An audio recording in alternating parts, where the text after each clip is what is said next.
तालीमी सभा में उपस्थित सभी हमारे बड़े बुजुर्ग भाई, इलाके के आसपास के दूर से आए सभी जिम्मेदार लोग, और सबसे ज्यादा मुझे जो खुशी हुई है यहाँ देखकर वो अपनी बहनों को और छोटी बच्चियों को देखकर यहाँ खुशी हुई है। आप सभी को अस्सलाम वालेकुम। मैं खुशनसीब हूँ कि मुझे अब्दुल्ला भाई, तारिक भाई ने यहाँ पर आप सबके बीच में आने का मौका दिया, तो उनका धन्यवाद करना चाहती हूँ। और सबसे ज्यादा धन्यवाद करना चाहूंगी हमारे बीच में हजारों मीलों दूर से चलकर आए डॉक्टर अब्दुल रज़ाक साहब का, जिन्होंने बहुत अच्छी बात यहाँ पर रखी और तालीम के लिए जो मदद का उन्होंने वादा किया है उसके लिए हम सभी लोग उनका तहे दिल से शुक्रिया अदा करते हैं। हमारे बीच में सहारनपुर की मजबूत क़यादत, आपके यहाँ से विधायक हमारे आशु मलिक भाई साहब, साथ ही में हमारे पूर्व सांसद हाजी फजलुर रहमान साहब, जिन्होंने अपने व्यवहार से ये दिखाया कि सिर्फ चीखने चिल्लाने से आप अपनी आवाज बुलंद नहीं करेंगे, आप प्यार से भी बोलेंगे तो भी आपकी आवाज सुनी जाएगी। साथ में बहुत से जिम्मेदार लोग हैं, नदीम फारूक साहब जो बहुत अच्छी सदारत यहाँ पर कर रहे हैं, बिलाल सारंग साहब जिन्होंने इतनी अच्छी बात, इतने अच्छे शेर पढ़े, और हम चाहते थे कि सबसे ज्यादा टाइम अगर किसी को मिले तो उन्हें मिल जाए। साथ ही में बहुत से जिम्मेदार लोग क्षेत्र के हैं जिनसे मैं वाकिफ नहीं हूँ, लेकिन मेरी बहन रूही अंजुम जी जो मेरी जरूरत से ज्यादा तारीफ करती है, इस लायक में नहीं हूँ, लेकिन उन्हें भी मेरा बहुत सारा प्यार कि वो यहाँ पर आप सबके क्षेत्र में एक ऐसा उभरता नाम है जिससे बहुत लोगों को प्रेरणा मिलेगी। तो सभी जिम्मेदार लोग जो यहाँ मौजूद है, सभी का मैं शुक्रिया अदा करना चाहती हूँ। और आज हम जिस मुद्दे पे, जिस विषय को लेकर यहाँ पर मौजूद है वो तालीम का विषय है। खासतौर पर जो हमारी बहनें हैं, बेटियां हैं, लड़कियां हैं, उनकी तालीम के बारे में, क्योंकि कहीं ना कहीं अपने लड़कों पर अभी भी हमारा क्षेत्र ज्यादा ध्यान देता है और लड़कियों पे कम ध्यान देते हैं। मेरी आप सबसे यही गुजारिश है कि जितना नाम रोशन कोई बेटी कर सकती है या जितनी तब्दीली समाज में बेटियों के माध्यम से आ सकती है, उससे आधी भी बेटे नहीं कर सकते, ये मेरा अपना मानना है।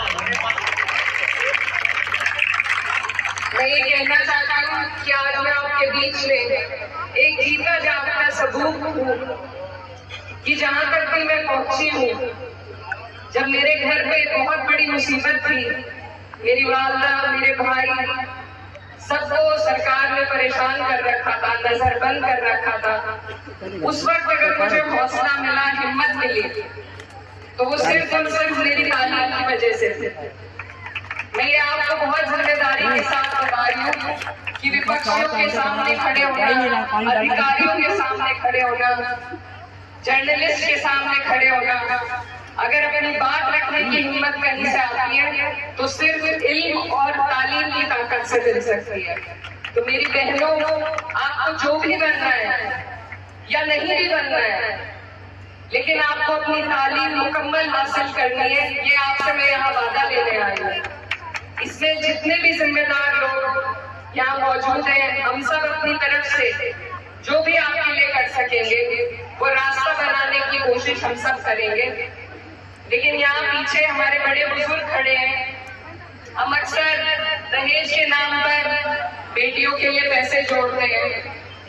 अगर आप उस पैसा उनके दहेज की जगह अगर उनकी तालीम पे लगाएंगे तो आइंदा कोई आपसे दहेज भी नहीं मांग के आएगा। कोई भी समाज अगर आगे बढ़ेगा तो सुधार करने से बढ़ेगा। सड़कें बन जाएंगी, हाईवे बन जाएंगे, लेकिन जब तक हम अपने अंदर से हम अपने बच्चों को वो तरबियत, वो तालीम नहीं देंगे जिससे वो आगे बढ़ सके, तो फिर कितने भी हाईवे बन जाए, कितनी भी सड़कें बन जाए, हम यही रहेंगे जहाँ आज तक है। कोई भी नेता हो या कोई अधिकारी हो, आपका हाथ पकड़ के असल में कोई आपको आगे बढ़ाता नहीं है। कोशिश करते हैं, कुछ भले लोग होते हैं, लेकिन अगर आपको कोई चीज आगे बढ़ा सकती है, समाज में सुधार अगर सही मायनों में कहीं से आएगा तो हमारे बच्चों के बेहतर तरबियत से, उनकी बेहतर तालीम से और उन्हीं के माध्यम से समाज में सुधार आएगा।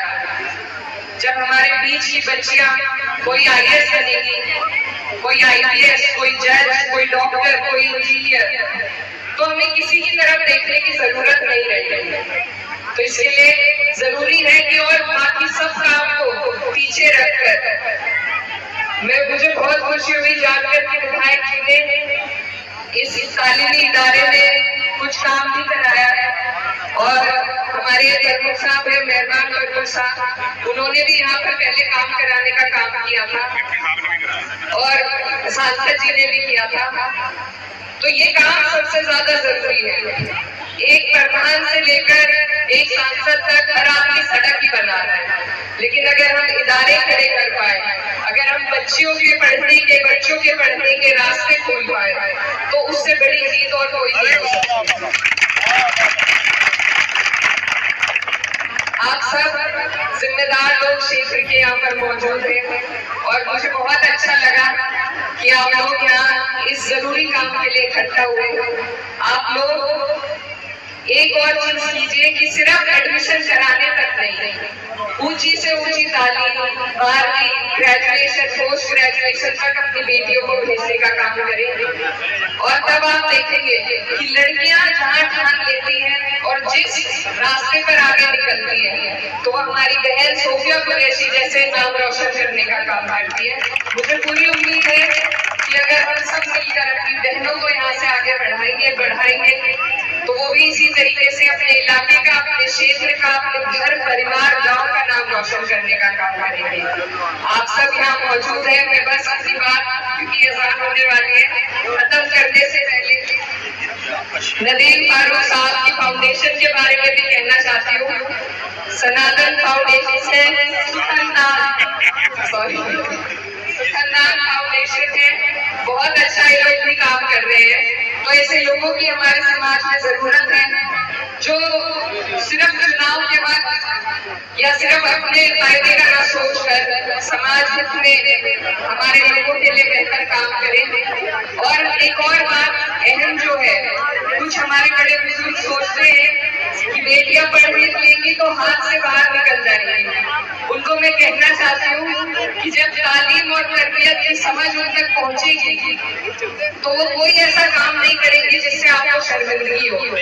एक बार इस ख्याल को भी अपने मन से आपको और हमें सबको निकालना होगा और अपनी बेटियों पर दाव लगाकर देखना होगा कि उन्हें पढ़ाया जाए तो वो कहाँ तक पहुँचती है। ये मेरा आपसे वादा है। मुझे अपनी बहनों पर पूरा यकीन है कि वो बहुत आगे इंशाल्लाह पहुँचेगी। और इसी अपनी बात को खत्म करते करते एक शेर अर्ज करना चाहती हूँ। ज़माने भर में बड़ी की शान बेटी से, महकता रहता है दिल का जहान बेटी से। कौन कहता है कि बेटों से ही नाम रोशन हो, मेरे नबी का चला है नाम बेटी से।